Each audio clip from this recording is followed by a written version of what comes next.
Kwa ambao hamjawahi kufanya kipimo cha MRI, tusome hii comment, unaweza ukapata experience hapa. Huyu anasema, kwa sababu nilitoa hili darasa kwa experience ambayo mtu ameipata, anasema utakiwi kuingia na kitu chochote chenye asili ya chuma na lazima usaini ukitoka umefanya uharibifu, ni juu yako. Kwa hiyo ukiingia lazima ufuate maelekezo.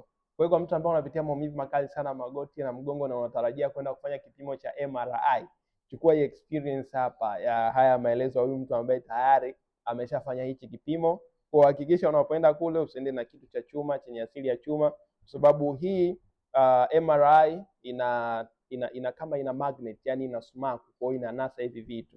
Kwa hiyo vikitokea vitu vya uharibifu unaweza ukahusika. Kwa hakikisha unafuata maelekezo unapoenda kupima hichi kipimo cha MRI ili kujua matatizo yako ni nini. Kwa hakikisha unafanya vipimo, usiogope hii MRI kwa sababu wengi huwa wanaikimbia kwa sababu wanaona ni kama kakaburi kadogo. Kwa hakikisha unafanya vipimo kudiagnose, kujua chanzo nini ili kudhibiti au maumivu ambayo unayopitia. Unaweza ukashare hii video kwa wengine na ukaendelea kufuatilia zaidi kwa ajili ya elimu.